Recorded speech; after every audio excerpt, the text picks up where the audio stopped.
Well, good afternoon, everybody. Welcome now to our second panel.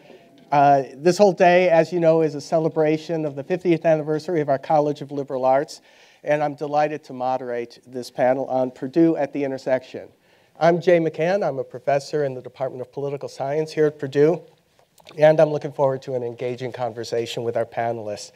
By way of sort of framing this session, I thought I'd begin with an observation.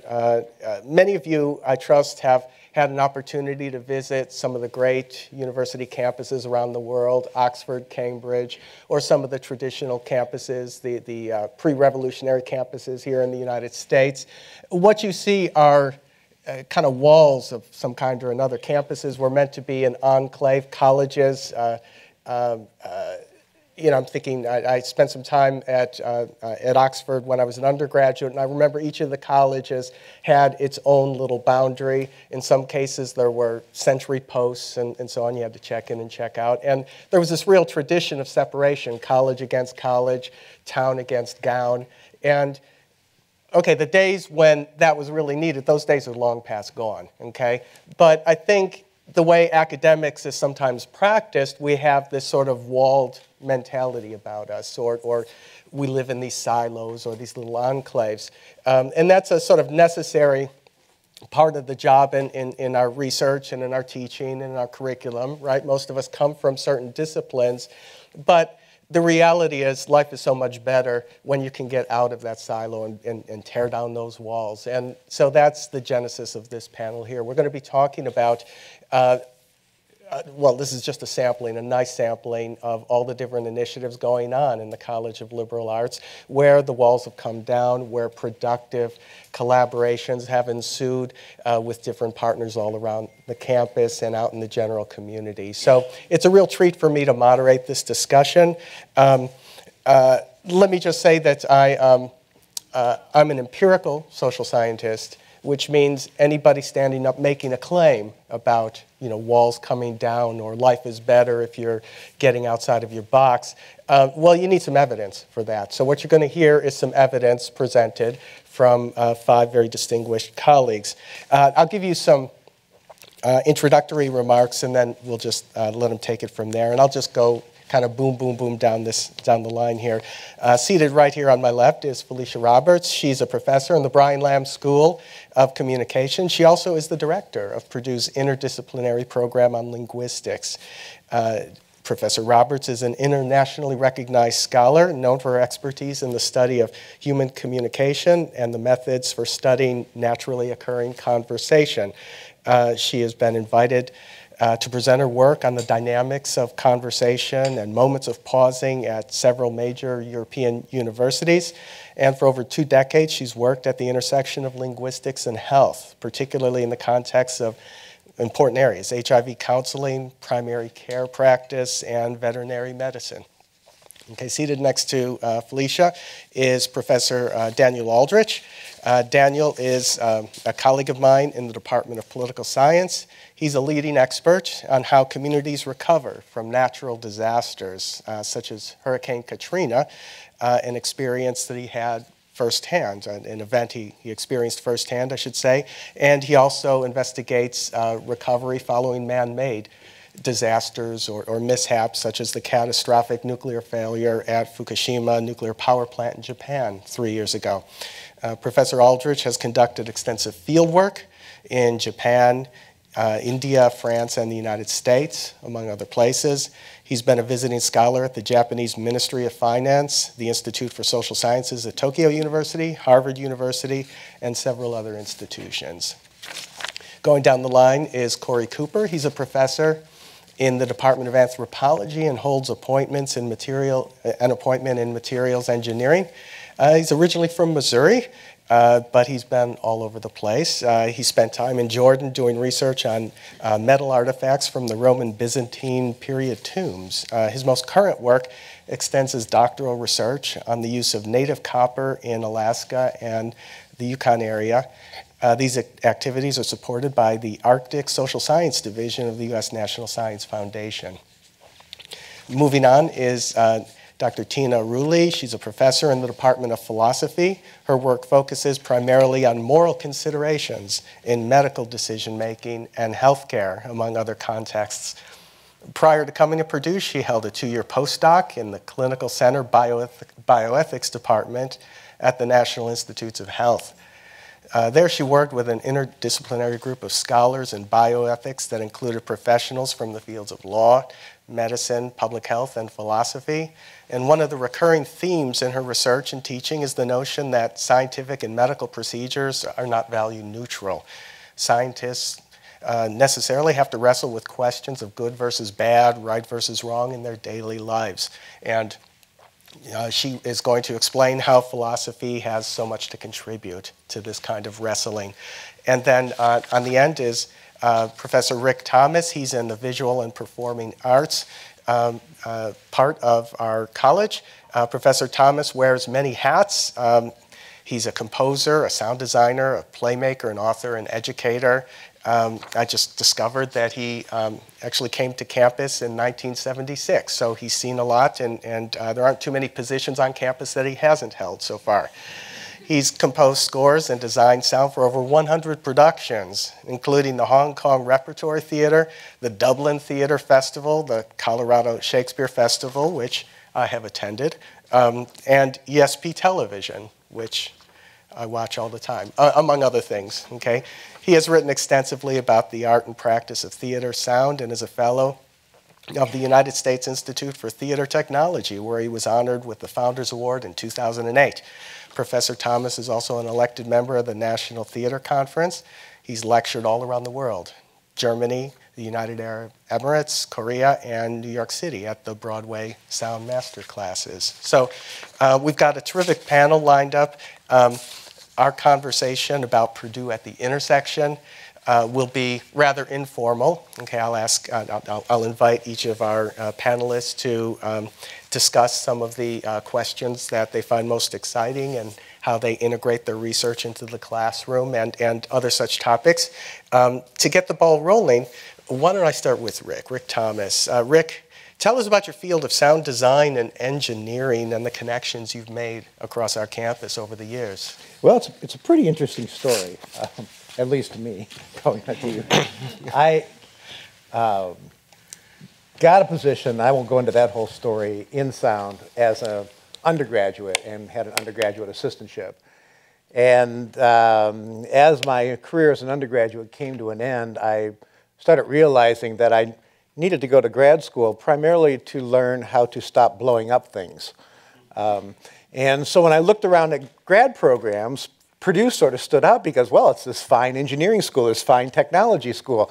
I'll be able to go right in there, take some classes, I'll figure all this stuff out, and I will be, I'll be marketable. So I got recruited to Purdue. I got an assistantship, a graduate assistantship in the theater department, and I came over here, and hokey smokes, there seemed like there was nothing. There were no classes in theater and sound and audio technology and all the stuff I started to need. So, I went to my major professor, Van Phillips, who still lives in town here. Many of you probably know of Van.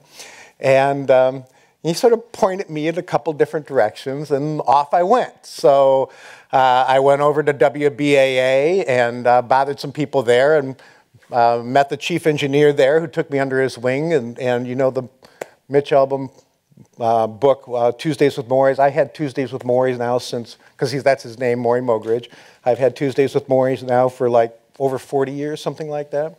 And he still mentors me in all the arts of audio engineering. And I went over to the comm department and I met Dick Forsyth, who was teaching a class, and then it turned out he didn't want to teach it anymore. And so he turned it over to me, and suddenly I was teaching radio production. I remember Dave Berg came up to me and said, "Have you ever worked in a radio station?" I said, "Of course I have." And I didn't tell him it was a dorm radio station, and he didn't ask, because they needed somebody and I needed a job, I went over to the physics department and met Harold Tubus, and he was teaching a class in the physics of musical sound. Well, I never had calculus, and so he put me in this physics 470A class, and he got those, remember those old overhead projectors, and he would just roll them up, and on the screen would just be one long calculus equation that lasted the entire class. And I would get my friends to sort of tutor me in calculus, and this was like senior level calculus. Nobody understood, even my friends didn't understand the calculus either. But I got an A in the class because once I understood what the equations were describing, I knew what it meant, and I had an advantage over the students, the physics students, because they didn't know what it meant. They only knew what the equations were, and they only knew how to work the equations, but they didn't know if they had a right or wrong answer. So it's a great example, you know, of where the liberal arts come in handy for people if you know what the data means. It's one thing to generate data. I went over to School of Electrical and Computer Engineering Technology, and because I needed to take some class, I met Gil Raymer over there, and he sent me down to their shop, and they had me fix things, and they were going to have me fix this little cassette deck, and before you know it, I walked out of there because I couldn't fix it. And I was so embarrassed. Here, I'm a sound guy, and I can't fix a cassette recorder. But eventually, I got a job with the audiovisual department, and the guy who was running the shop went over to Saudi Arabia because he had an opportunity there, and he said, "Do you want to run the shop while I'm gone?" He was going to be gone for 2 years, and I said, "Sure, why not?" You know, everybody in the shop was like 65, 75 years old, you know, and I mean, they were, you know, really on the verge of retirement, so there was really nothing I was going to teach them. They were actually teaching me, and I was doing all the paperwork. But I learned a lot, you know, by going over there. I went over to the Hall of Music and became a stagehand over there and learned a ton, you know, just by getting in that environment. I went over to Herrick Labs and wandered around there, and I met Stuart Bolton and Patricia, who runs Herrick Labs, and we are still friends to this day. And I wanted, for my graduate thesis, this is really funny, I wanted to study psychoacoustics. So I went over to the audiology department and met with the people there, and then I very quickly found out that at the graduate level, studying psychoacoustics means you spend your life going, is it louder in your left ear or is it louder in your right ear? No, that's not what I want to do. I want to figure out how the human mind interprets sound and music and then use that to manipulate people in the theater. And they're like, you got to start like more basic than that. So, you know, the long and the short of it was I discovered just by wandering around this university that everything in the university applied to what I did. And I was glad to be in a place called a university. And that's how my career got started. Oh, that's a great story. And I think you have enough institutional memory for, I don't know, 5 people. This is great. If all state, I would. Well, let me bounce around a little bit. Felicia Roberts, how does a linguist, end up working in medical settings? Tell us about that, and how did you make that transition? Right. So, well, sort of like Rick is saying that sound is everywhere. It's part of any discipline or any matter that you could think of. In the same way, really, language and the study of language, and especially human communication, is relevant in all domains. And for me, the way that I got really into kind of the health aspect of it was that as a graduate student, I was at the University of Wisconsin. I was a TA, like many graduate students are. I was teaching English as a second language. But I also supplemented my income by working for an epidemiologist. And she had a multi-site center studying risk factors for breast cancer. And my job mostly was to do a lot of interviewing of women about health history and so on. And this was a study that was, with Harvard School of Medicine and a site out in Seattle, and big multi-center study. And over the years, I worked for her, and I kind of moved up and learned more about the science of breast cancer, certainly, and breast cancer epidemiology. But also questions arose for me as someone who was studying language that were important about, how people go through the experience of recommendations, for example, for treatment. Because there was evidence in the epidemiologic literature that certain people got less aggressive treatments than others and so on. And this was usually treated in large-scale sort of survey studies, and I really wanted to look at, well, what actually happens during the office visit when physicians are interacting with their patients. And so that's kind of how it got started, and I began working then in the health context, specifically breast cancer for a while, and on treatment recommendations, and kind of trying to learn about the science of it, as well as the sort of social science part of it, and interactions that way. And then once I got to Purdue, I had colleagues in the communication department that I worked with, specifically Mary Fran Madsen, who's now our department head. And we worked on some very interesting data that she had collected on HIV counseling. And we looked at deception and how counselors might advocate deception in certain ways in order to relate some news that they would need to tell. And then I also got connected up with the School of Veterinary Medicine, which was actually through a colleague in anthropology who introduced me to Alan Beck in the School of Veterinary Medicine. And I began working then about human-animal communication and how people send messages indirectly through their pets. And those pets, they take long pauses, yeah. too. She studies pauses, yes. Well, let me, you mentioned deception. Yeah. Okay, and so I want to move then to Tina here. Tina Rulli, you look at medical ethics, okay?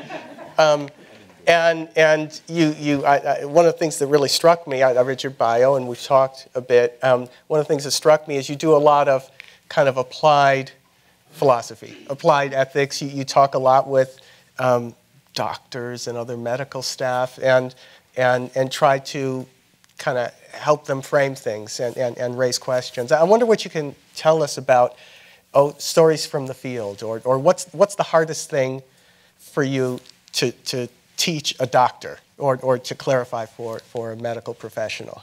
Oh, wow. So I did my graduate training in philosophical ethics, and so my background was really theoretical. I mean, I worked a bit on the applied side, but I really knew the theory. And then I got this postdoctoral fellowship at the National Institutes of Health, and there they have a bioethics center that's in the clinical center, which is one of the many institutes. And that clinical center is, one of the largest research hospitals. And so every patient enrolled there is enrolled in a clinical trial. And so you can imagine that the doctors, as investigators there, encounter ethics problems every single day. And so we actually, you imagine going from, theoretical training in ethics to running around with a pager and getting ethics calls, emergency calls. I'd be in the grocery store and, get a call from someone at such and such institute who has an ethics problem. And of course, I worked with a team, so this is good. They didn't put me just on the spot. But we as a team would then try to sit down and wrestle with these ethical issues. And I can't get into too many specifics because there's confidentiality, but they would range anywhere from, does this particular patient have capacity to consent to a somewhat risky research protocol, to we did a genetic screen to try and diagnose a disorder, and we found out along the way that this person is not genetically related to their parents, or do we disclose this kind of explosive information to a person, and what are the duties, what are the rights of people?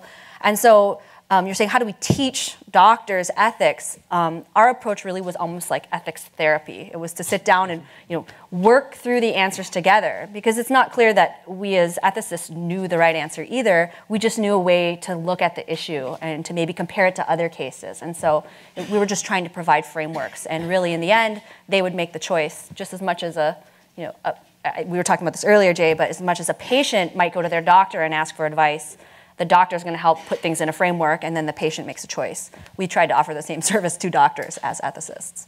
No, it's interesting that the shoe is on the other foot then. Right. Yes. And maybe that might lead to Daniel Aldrich. You do, I know from your work, you do a similar sort of reframing or some translating. You do a lot of work with the policy community. You teach courses here in public policy, but you interact in very important contexts where lives are at stake with policymakers. I wonder if you could share some of your experiences.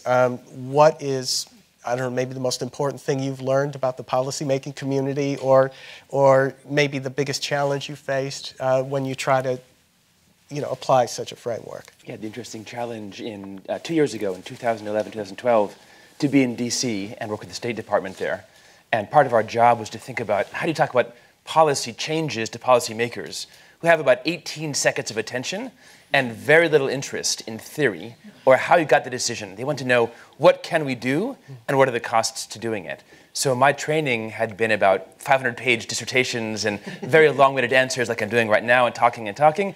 They wanted to hear, here's what you can do, here's some consequences, it'll cost you $2 million. So the dialogue that I had to start with myself, which is, how do we communicate as political scientists? What do we think of ourselves as? Actually, there's a funny video that passed around recently about how long your dissertation is and how much you make afterwards. And you can imagine the correlation was that the longer your dissertation, which way do you think it went? The less you made, right? Meaning business schools, for example, economics dissertations are very short. English, philosophy, history, political science tend to get a little longer. Anyway, that's a different discussion perhaps. But the idea of communicating in a way for policymakers meant short, discrete, and focused. And again, in a sense, devoid of theory. They didn't really want to hear why I thought it was there, what evidence I had. They wanted to see what could we do. And that really was a different way of thinking about a problem, as opposed to teaching through it, talking through it, and then working through it as a team. Interesting. And then, Kory, I'd like to bring you in.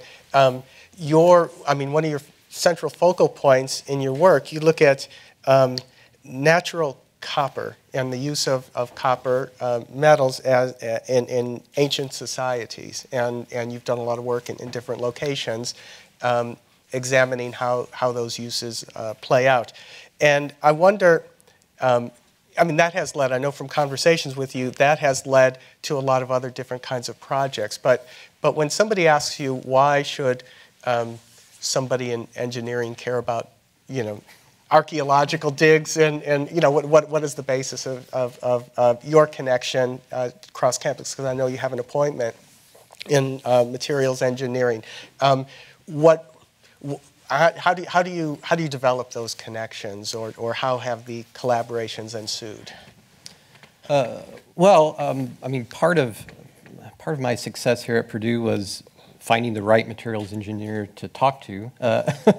And so, the relationship that I developed with Carol Handwerker, materials engineering, has been crucial. This is somebody that I'm working with in different kinds of contexts, different sorts of research. Archaeology is essentially a materials science because we have a very long-range view, a view with a lot of time depth of changes in technology and materials technology.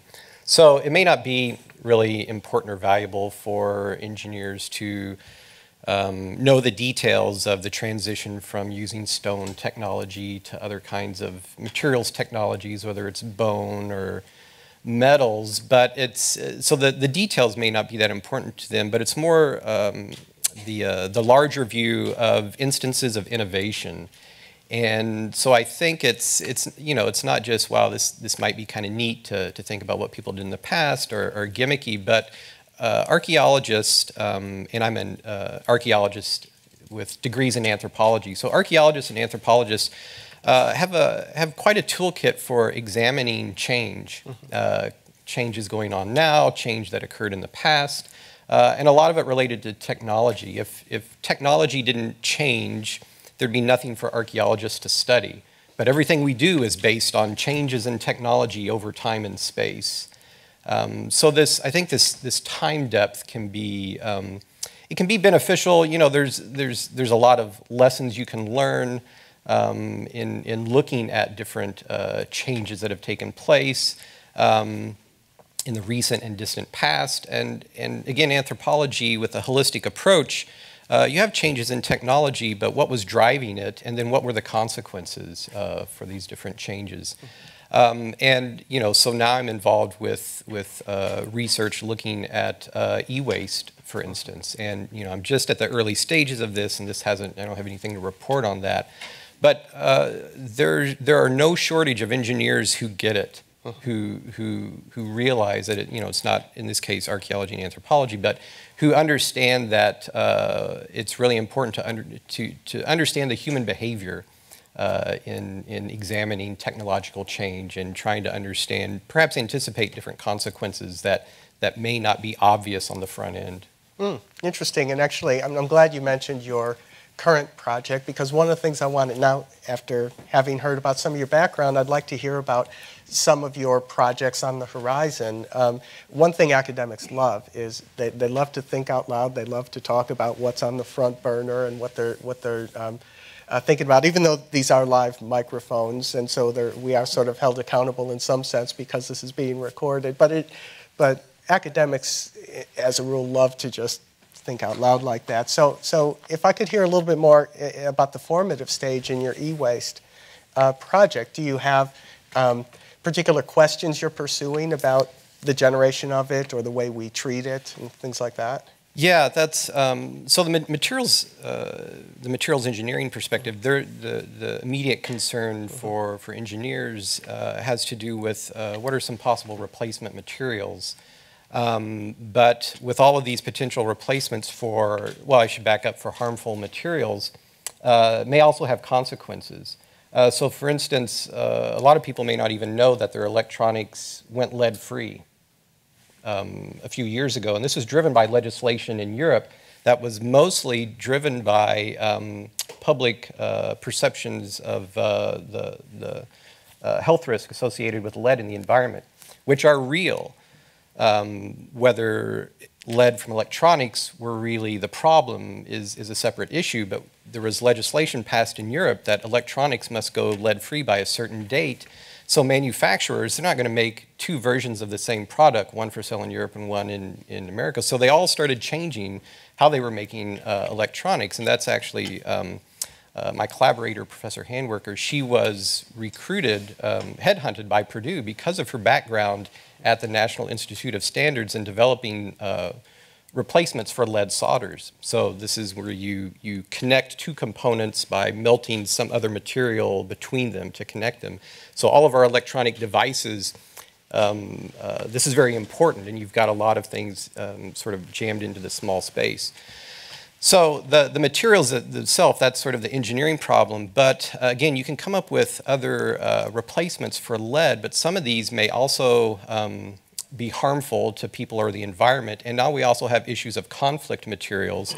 So it's really important to understand where materials come from and where they're going to end up, and this is something archaeologists spend a lot of time thinking about. Engineers focus on life cycle analysis is very important. Archaeologists also do life cycle analysis, but we start from the end of the life cycle where things have been discarded, and then we try to figure out everything back to its creation. What's missing from the engineering perspective, or it's not really missing, it's just it's not their job, is the human component. So in the life cycle analysis, you got the raw materials, objects are made, then they're sold and used, and they're discarded and or recycled. So this whole area of sold and used is kind of a black box as far as they're concerned. And so I'm really interested in finding out more about that using anthropological kinds of archaeological perspectives, because archaeologists have developed, because we have tried to piece things together with only material objects in most cases. We've developed theoretical toolkits to try to understand the interaction between people and things. Interesting. And maybe we can move to Daniel Aldrich. Daniel, I know since we're talking about sort of future projects, you mentioned that you have some collaborations that are getting developed right now and that will extend some of your work. Can you tell us a little bit about that? Sure. I've been really lucky here at Purdue. I've been strongly encouraged to reach beyond political science and spend a lot of time in the engineering department now. With several engineers over there, especially on issues of nuclear power and unwanted projects. So projects that might cause local backlash in their backyard. So an airport, for example, a dam. And we actually just published a paper in engineering journals, which is kind of cool, combining the methods that we use in political science with some of the engineering insights. And in that project, the first problem we had was having a language in common. The ways we approached the same problem was so different. And the engineers did see they call it human factors, right? This idea of the human part as sort of this side box that's there. And of course, in my mind, that's the entire problem, right? How local communities see the project is much more important than how it's built. So we actually published a paper recently in this journal that looked at how did local communities around the world, so for example, in Venezuela, in South Africa, and in China, see projects that were proposed by engineers. But we looked at the local perspective. How do local individuals deal with this proposal? Not from the technical perspective, is it made of concrete, is it made of steel or whatever, but the ways they saw the project, their risk perceptions, was it helpful to them, was it harming their livelihoods? So this has been a really interesting perspective, sort of this interaction with the engineers, learning from them how they see the project, but also giving them perhaps a new insight into this idea that these human factors are a bigger part of the project than just, those guys who live nearby. Fascinating. Yeah, really important work. And just continuing on down the line, Felicia Roberts. Yes. Right there. I know you're also developing some projects with colleagues across the disciplines. Yeah. So what do you have on the agenda here? Well, I guess so my work kind of always goes along two lines. So sort of like, I was thinking about this today really. If you think about physics, for example, since we're here talking about STEM, so you have kind of physicists who do basic work. They study particles and objects and how they move and so on. And so you have sort of basic scientists, and they're doing their work. And then you have applied physicists who are dealing with problems out in the world. I read something the other day about how Arnold Palmer was complaining that the golf balls go too fast now, so that they want to be able to slow down golf balls. Yeah. Interesting. They want to slow down golf balls. So that would be sort of a problem for an applied physicist, or engineers and all, that kind of thing. So you have this idea that you have sort of basic research about how objects move and, shapes and so on, and then, how you could apply that. Well, the same thing for someone who's in, linguistics or communication. There's sort of basic research that we do, kind of fundamental work on basic particles of, say, language or speech, down to the level of sound, then up maybe into the level of word and then sentence and so on. So we have sort of basic research that we do. And then there's also applied research. And so the applied research might be you take some of those things that you learn about basics of language and you apply them, say, in teaching, for example, or in social problems, that kind of thing. So for me, my work does go along these two lines all of the time. So the basic research I'm working on, which relates to a kind of project bit out into the future. Actually, my part of the NSF proposal is due tomorrow. So, anyway. And doubly thank you for being here today. So anyway, so I do this very basic work on silence and pauses in conversation. So silence is at particular points in conversation, not just a silence at any old point, but a silence after somebody, for example, makes a request. So if I say, Jay, can you give me a ride to the store? And there's a little, long beat of silence there, maybe I'm worried, like, oh, Jay doesn't really want to go, or, hey, Jay, you want to go to the movies with me?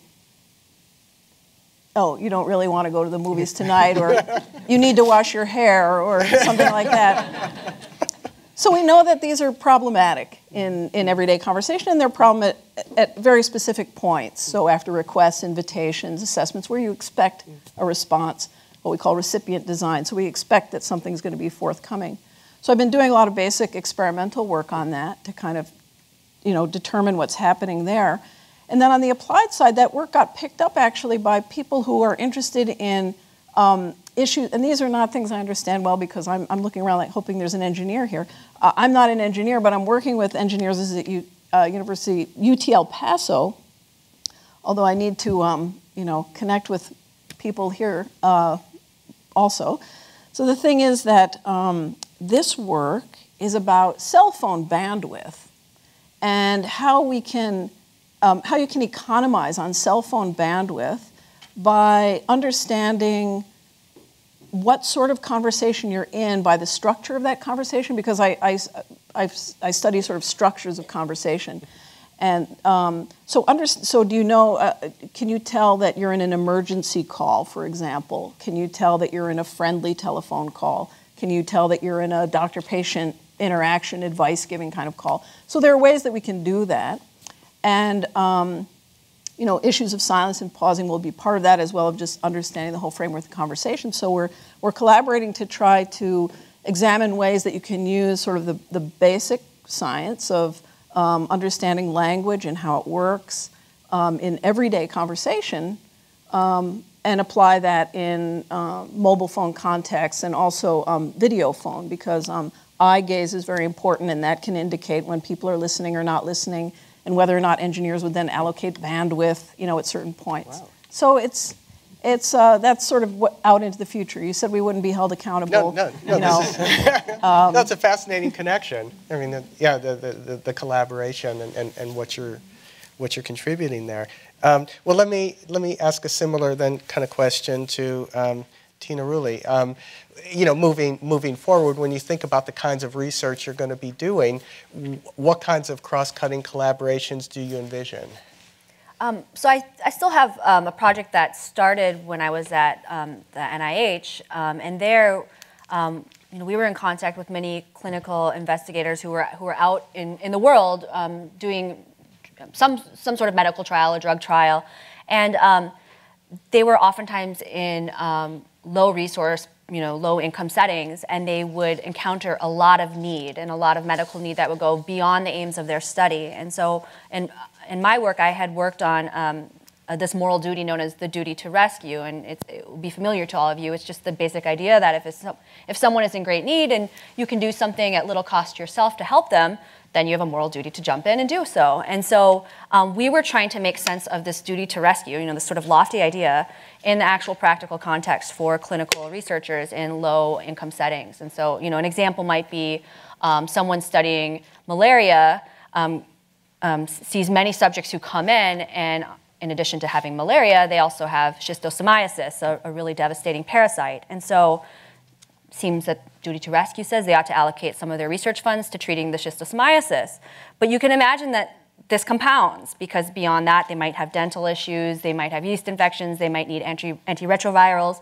And not only them, but the people that are just in the community but not in the trial. And so the question was sort of, when are you done for the day? When have you filled your quota of good? And this is what they came to us with, was can you help us? And it wasn't an abstract question, it was a gut question. It was, I think their hearts were hurting being in these settings and trying to figure out, when can they be done for the day? And so that's an ongoing research project right now, is trying to make sense of the role morality, the professional morals for clinical investigators in these contexts. So that's a research project. I just wanted to mention also that even before getting here, so when I was at the NIH, I was reached out to by Andrew Brightman, who's in biomedical engineering, and he has an NSF grant where they're working on developing computer-based technology to teach engineers ethics. And they're leveraging the already well-established biomedical ethics framework known as principlism. It has 4 different principles as the framework for engineering ethics. And so they're trying to take it past the engineering ethics right now, which is more or less a professional code to cover, for liability's sake, and really help engineers reason through ethical problems. And so they brought me on as a consultant for that project because I know the principlism framework. So that's kind of a nice example of the ways, someone working in ethics can jump over into the STEM fields and play a role. No, fascinating work as well. And then Rick Thomas, what do you have on your sort of horizon here? What kinds of outreach are you doing? I know you do a lot of collaborating. What are you envisioning? Well, first of all, I'm primarily and fundamentally an artist. So when we say research, for me it always winds up becoming, in some way, creative endeavor. But I actually have spent my entire life studying the role of music in theater. And I developed a course in it very early on in the late 1970s.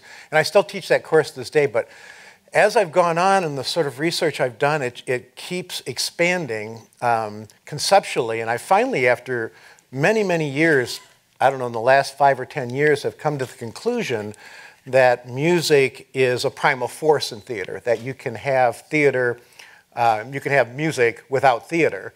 You can go to a concert, but you can't have theater without music. When I say music, I mean in its widest sense, not just oral music, but music being defined in terms of rhythm and melody and those sorts of things. So it was even interesting hearing some of the conversation up here today when you were talking about soliciting a politician in Washington, and you have 18 seconds, and our linguistic friend over here would say it's a matter of the words and the words that you choose and choosing them correctly. And I, of course, immediately argued that it's a musical proposition. And when you gave your demonstration, you used 3 short phrases that were sort of equally spaced in a very musical manner. And you switched from the speaking melody that you're using in the audience today to a very different sort of musical composition when you had 18 seconds to communicate something to somebody. Because music is what commands our attention. Music is what keeps us involved in things.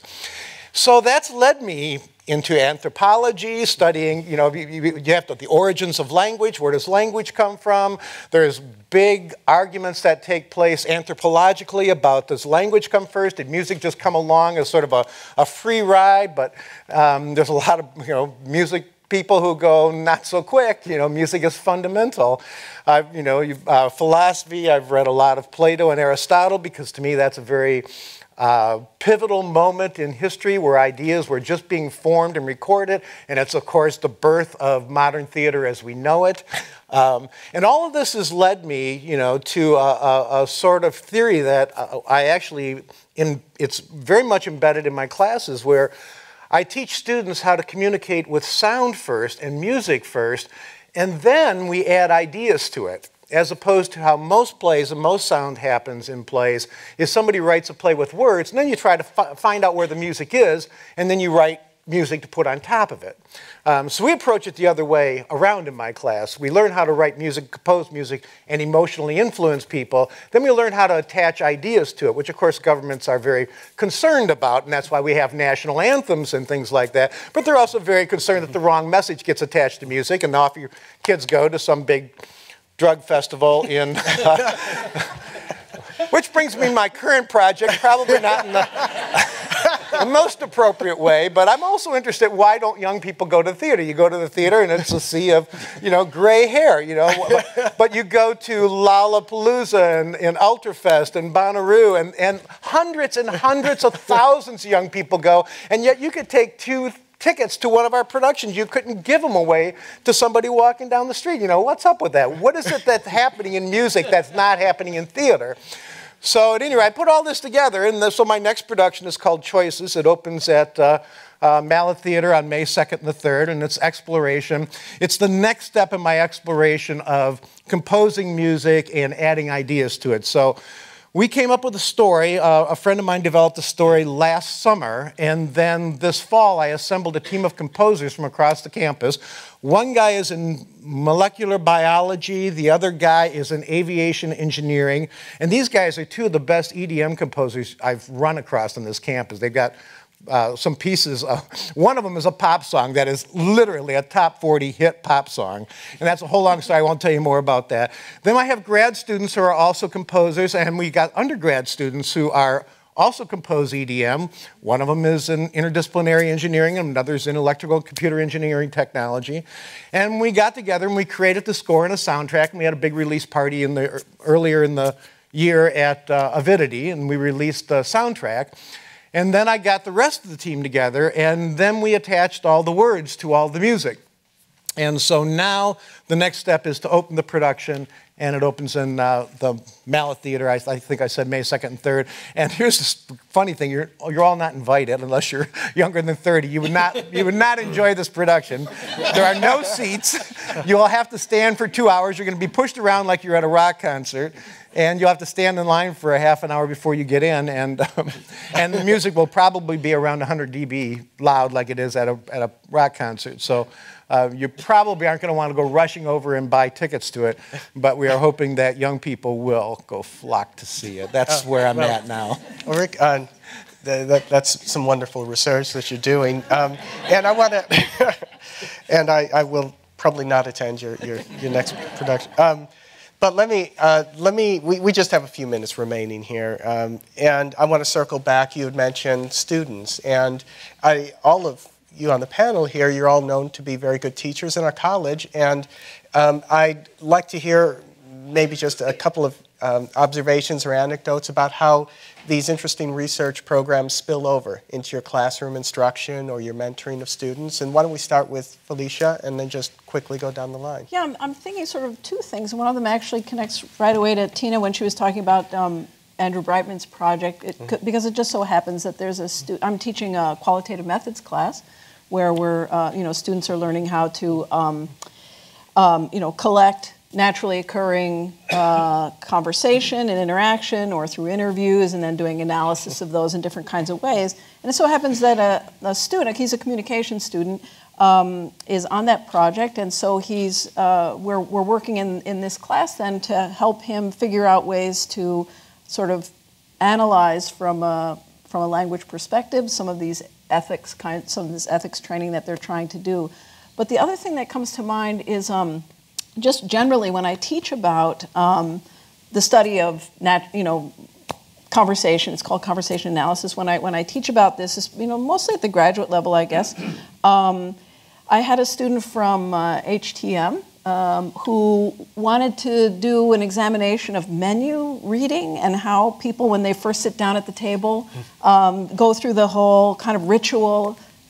Anthropologists might like to look at this too, but the ritual of deciding what to eat. Who's paying? And who's paying, Yeah. And how they read the menu and all that kind of thing. Well, there are some pauses when the bill comes out, too.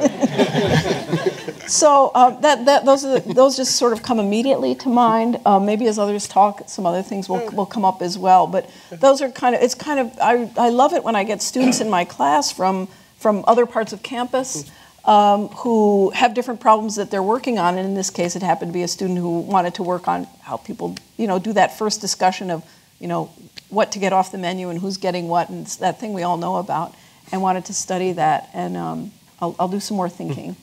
Daniel? So I think there are two tracks for me. One is who I have in the classroom. So I'm really lucky. I've had this last few semesters mostly, I think, a mix of non-political science students. So students from engineering. In fact, this semester I've got nuclear engineers in my classroom, which is quite exciting. And many of my classes involve going out in the communities nearby. One of my classes involves finding conflict over land use, whether it's a roundabout in Carmel, whether it's a new airport being built in Chicago, the Marble Hill nuclear power plants proposed here in Indiana in the 1980s. So having the students go out and interact, not only with the engineering side, but also with the communities nearby, has really shown me the nifty ways that we can bring these together in one teaching setting at the same time. Yeah, if I could just jump in there to say that, one thing I've been thinking about a lot is, in the STEM fields, they think a lot about laboratory, and they need equipment in their laboratories, and we see tubes and devices and computers and hardware and so forth. And for us, yours kind of reminds me when you say it, is that for us, we work in a natural laboratory. Our laboratory is the world, and human beings interacting and doing work there. I don't mean we go and manipulate them, but that's sort of my conception anyway of laboratory, and I think that's a nice thing to bring over to the STEM fields. Also, is for them to begin to think about really the world is you don't have to have the lab with tubes and diodes and things, and you just reminded me of that. So thank you. Great, Kory, any observations, anecdotes, stories? Yeah, well, so speaking of tubes and diodes, or not that exactly, but I teach a course called Archaeology and Materials Science that's cross-listed in Anthropology and Materials Engineering, and there's two main things that we try to accomplish. One is some hands-on, nobody's going to be an expert at the end of one semester, but some hands-on practical experience for everybody involved in looking at artifacts and analyzing it. And so in materials engineering, we've got microscopes, optical microscopes, scanning electron microscopes.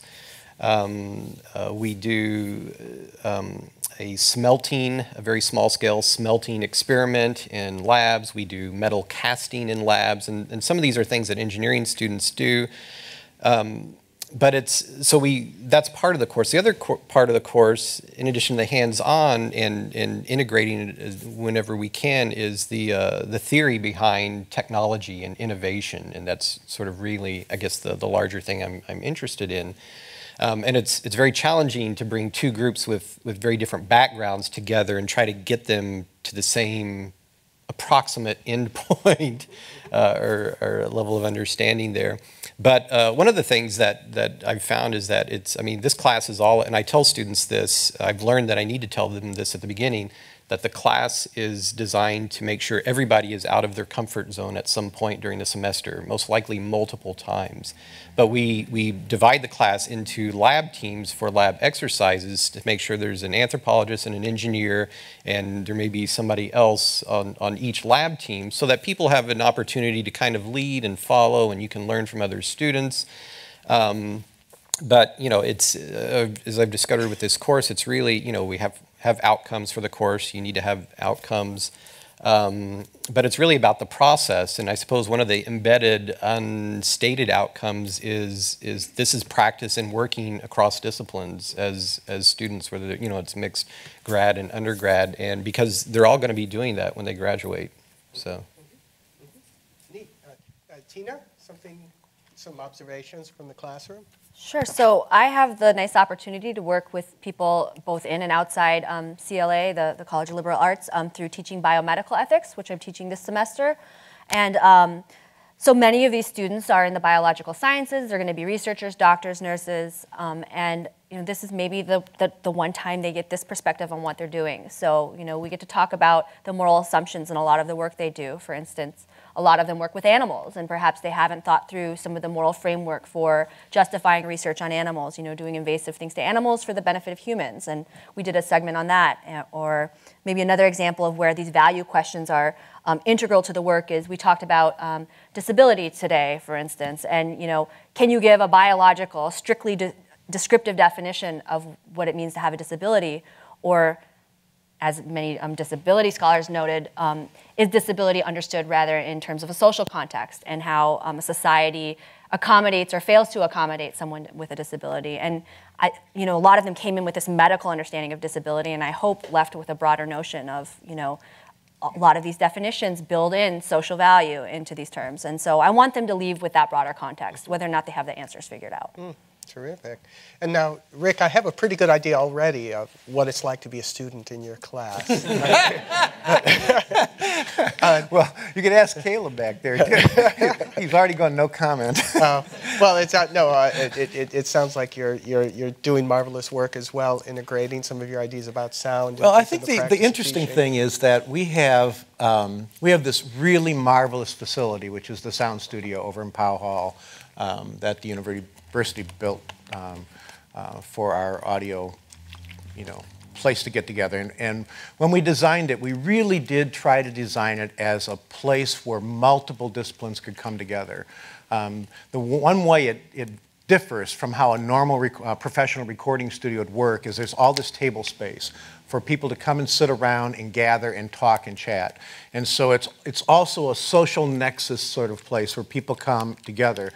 And because we have students from so many disciplines, around the campus, it allows us to put together students in projects that we will have engineers, technicians, science students mixing in with our artists and composers and musicians, and it creates this sort of synergetic soup that is just extraordinary, and everybody benefits from it. I'm absolutely convinced that having all those different things all focusing on one problem, and you were all touching on it about when this person looks at it from this way, this person looks at it from another way, and you get much more interesting solutions that way when there's a problem that needs to be solved, but you get a lot of different perspectives on it because of the backgrounds they come from. And that's kind of been the synergistic space that this has become, and so we've always encouraged it. We actively try to get as many students from as many different disciplines as we can into our classroom together, and then the nice part about that then is I get to follow them and what they're doing, and they're doing stuff, over in Herrick Labs where I find out about Mark French's guitar classes, and you find out about things that are happening all over the university, and so you get to stay in touch that way through your students. Oh, wonderful. Well, I'm afraid we are out of time. This is we're actually past our allotted time here, but you've been most patient. I want to end with just a reminder that tonight there's going to be an event that you won't want to miss, 7:30 in the Loeb Playhouse. There's going to be another panel discussion with nationally known figures in the area of liberal arts and STEM education. This will be moderated by Moira Gunn, who some of you may know. She's the host of Tech Nation on NPR. So please come to that at 7:30. And then finally, I need to thank our panelists for a most engaging discussion. Thank you.